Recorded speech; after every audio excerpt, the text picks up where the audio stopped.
to your crew.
Okay, so I just enabled my microphone. I don't know if I'm going to be doing much commentary here, but I figured it might be useful just in case. So one of the things you probably noticed I was doing was readjusting the video a bit, or the screen, using the controller. There's a way to do it on the keyboard, but I unbound it because it was taking up the function row keys, which I use for the switching of attunements and that sort of thing. So using the controller, you can press the Y button on the left side to have it recenter where you're looking at.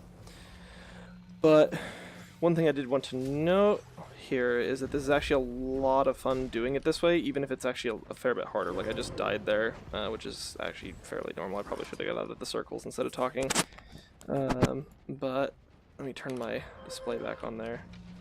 Yeah, so one of the things here, I always recommend turning off the nameplates, and if you're watching along with a head-mounted display on, so like watching this video in your Oculus Rift or your Vive, you'll notice that those nameplates are right up against the flat part of the screen where all the user interface stuff is, and it's really disorienting, so I usually keep that off if I can, but unfortunately when you're in a squad, like if you see up here, that's not really possible to do. Even with all the stuff ticked off, it shows you your teammates' nameplates. So what would have to happen with those is ArenaNet will have to eventually add depth to the nameplates. Even if it doesn't like zoom it out or anything, they'd have to assign a depth value and just scale it to match the interface. Probably a little bit trickier than it needs to be, but would be nice to see. That way things are at the appropriate distance. One thing that someone was asking about was visual effects, with all the particle effects with the tax and that sort of thing. So far, to me, it feels like it actually separates things out and makes them easier to pick apart because there's actual depth involved, instead of making it worse. Someone on, since I'm making this video for the post on the subreddit, someone had asked if that was the case, and I stand strongly by what I said with the depth definitely making particles easier to pick apart and less strainful. That being said, I will say I'm one of the people who actually likes it when we get into big zergs and just all the particles start flying. Like, that's a lot of fun for me. Hard to tell what's going on, but if you keep good footing and watch for the red circles and that sort of thing, it's mostly fine.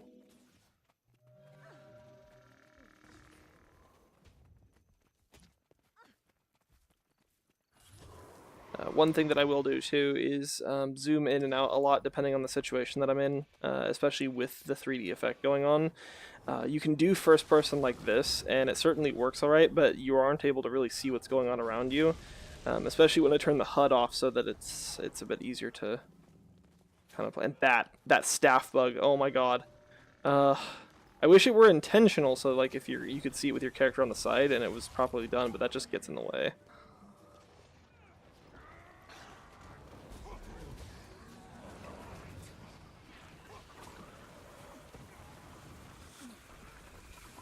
So, again, if you're watching along, it's kind of interesting to see the attacks actually arc through the air like that. And I just realized that since I've reskinned the Bistaff, good lord, the Bifrost, my attacks are back to regular fireballs again. I haven't seen that in a long time. What is going on? Bring the beat in! Anything for you, Beyonce? Oh god. I think that was from a YouTube video I had loading in the background or something.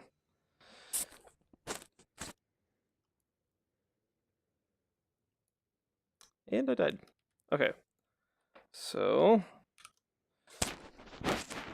yeah, don't take the headset off when you're in the middle of a fight.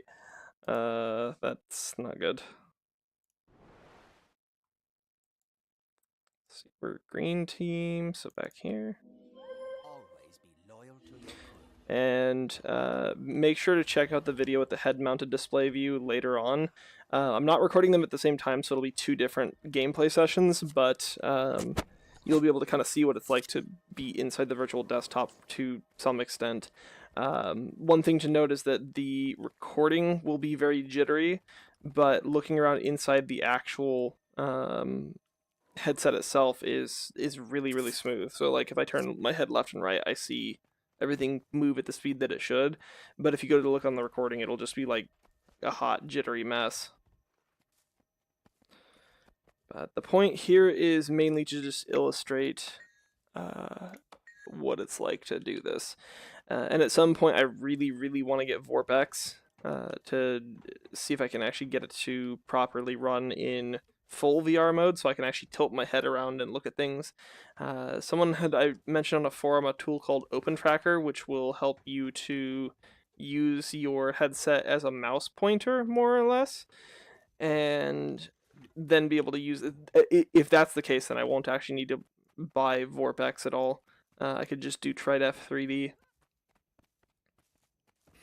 But I will say this is really awesome. Like, this is really fun doing this.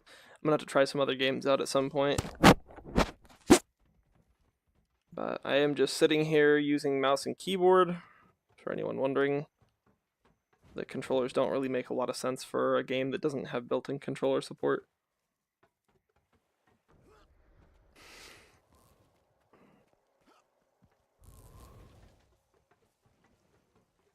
It is certainly fun to look at some things, though.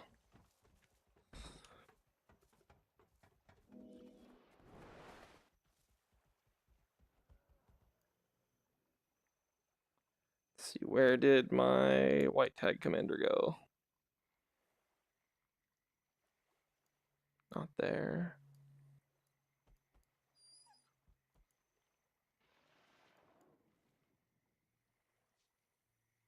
There we go.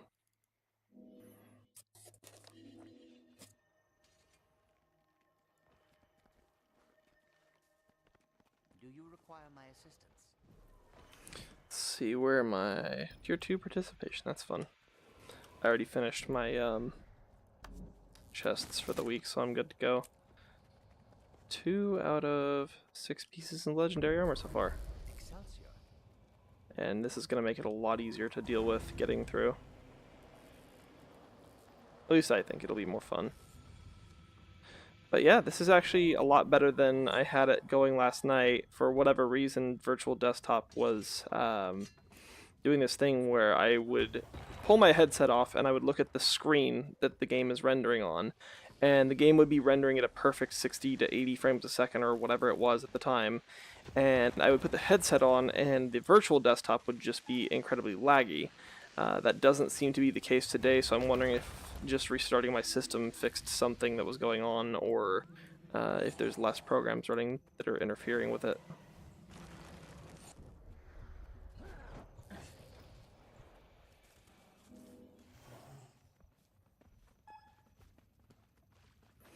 But yeah, usually with the nameplate blob like that, I just kind of look down at where all the characters are in the real world.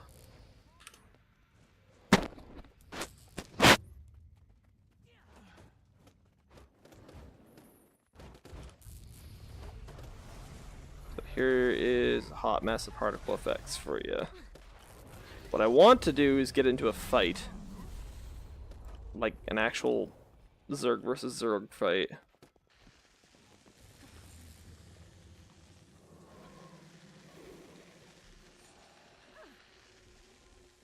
I always like looking at everyone else's characters too. Like, just all the people around have such good fashion sense most of the time. Or fun fashion sense, I should say, not necessarily good.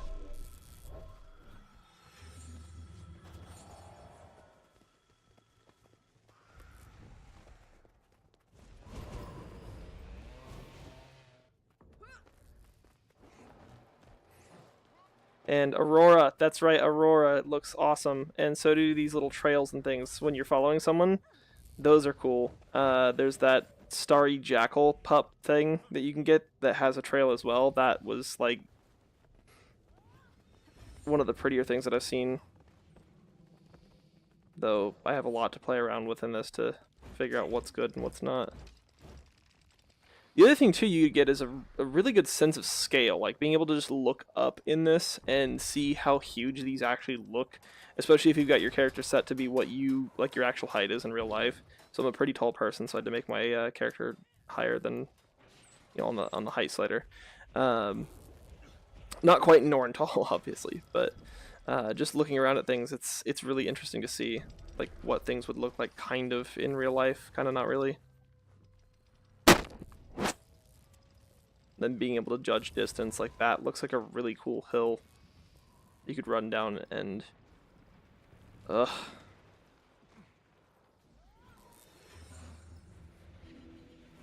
Okay, here we go. Here's someone was asking for the particles. This should be it on the Lord up here. Why am I getting? Ugh.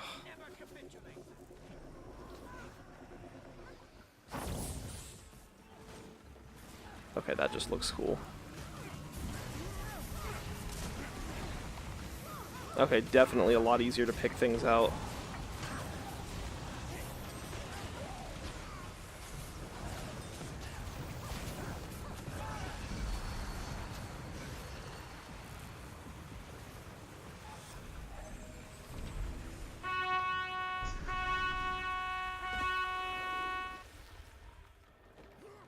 Okay, that needs to stop happening.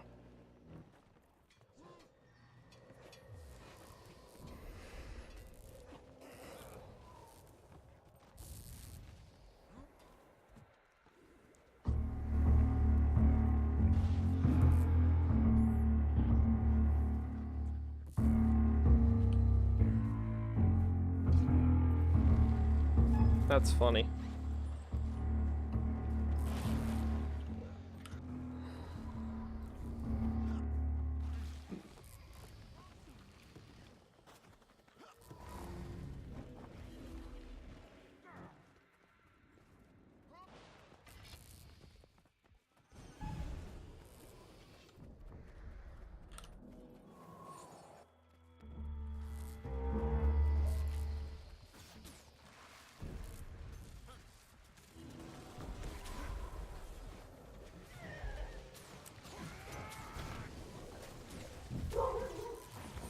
And there goes the dogs. Sorry about that, guys.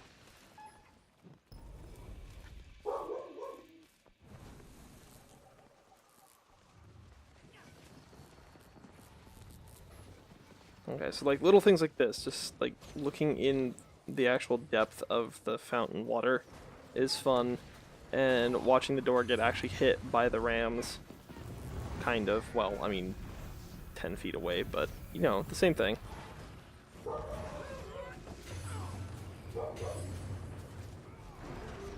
That sparkly effect. That's funny.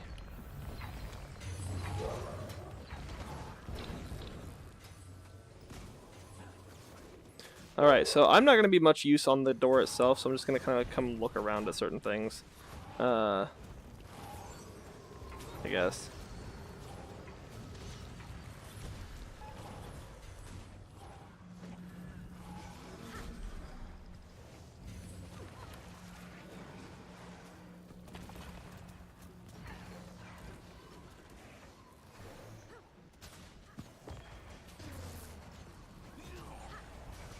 Oh, here come the incoming.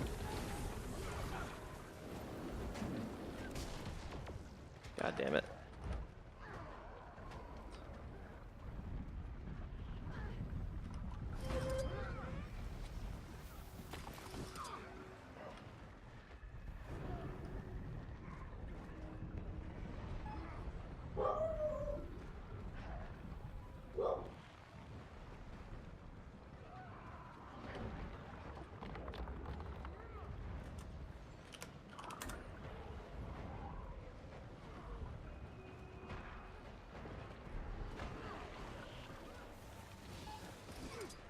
Okay, so this is clearly not going to work. Oh well, I'm gonna die.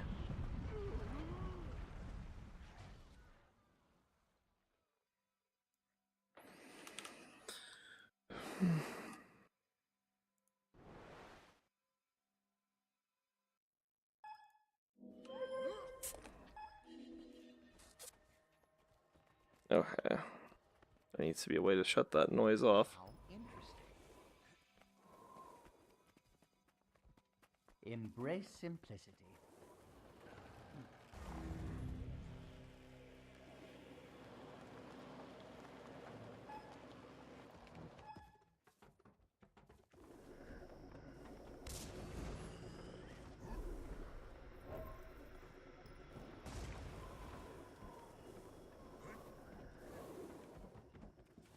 Okay, so for some reason there I just started getting some frame drops where I wasn't before. Okay, that is a cool shield. I like that. Let's Particle effects are weird looking though.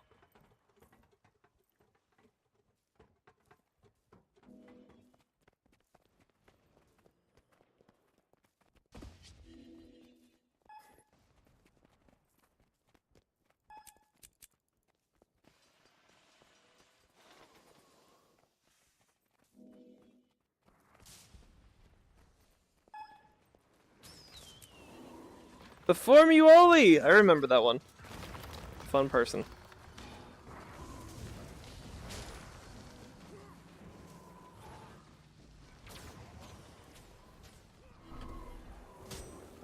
Okay.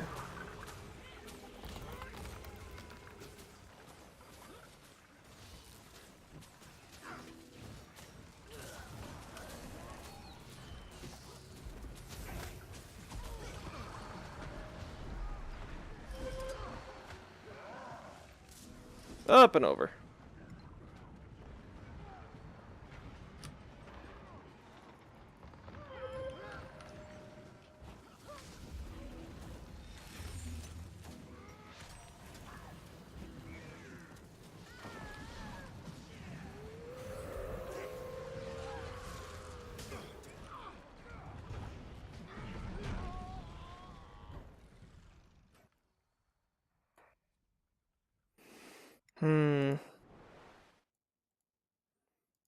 Yeah, we're not doing so hot today. I'm not doing so hot today either, but...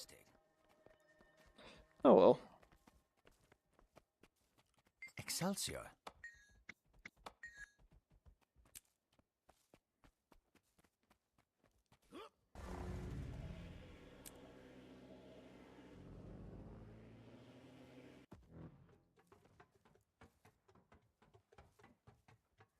The seagull.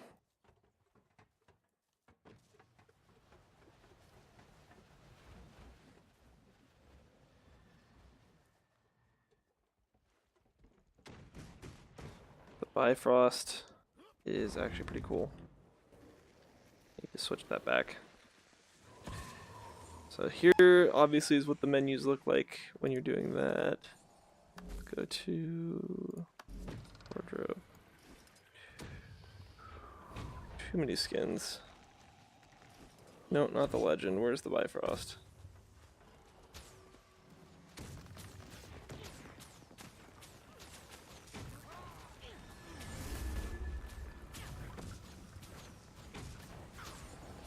Okay.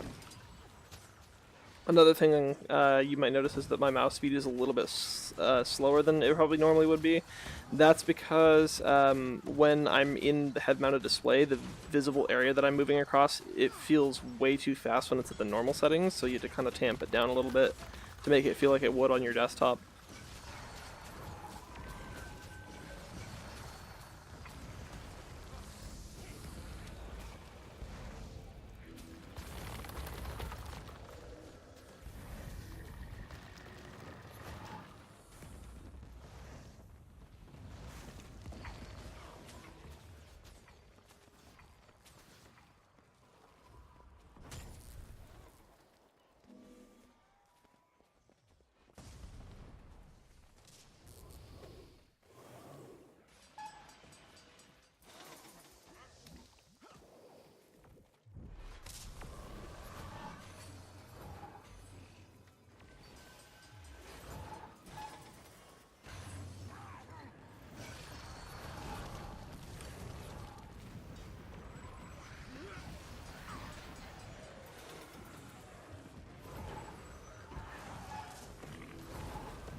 Okay.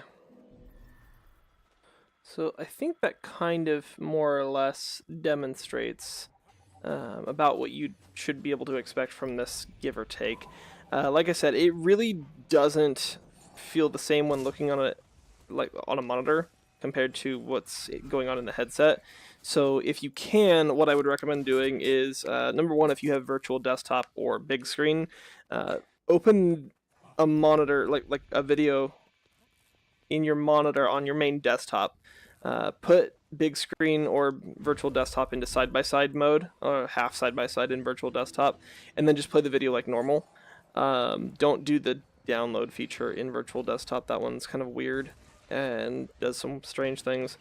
But anyway, if you want to follow along and be able to look at it like I've been looking at it, it'll give you kind of an idea of what it's like with your headset without having to set all of this up, which is actually very simple to set up. You just install the two programs, run one, run the other, and then launch Guild Wars 2 out of TriDef, and you're set. And then at some point, if anyone else can figure out how to get mouse tracking working, please let me know, either in the comments or on the subreddit. And I guess I'll see you guys next time. As soon as I can shut this recording off.